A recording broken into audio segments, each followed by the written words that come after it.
ஜன்னல் வழி நாள்தோறும் மின்னல் ஒன்று கை காட்டும். அம்மம்மா என்னைத்தான் ஆசைகளில் நீராட்டும்.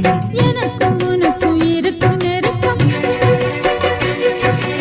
இளமை தொடங்கி முதுமை வரைக்கும். இரவும் பகலும் உறவை வளர்க்கும், இடையில் இருக்கும் தடையை தகர்க்கும்.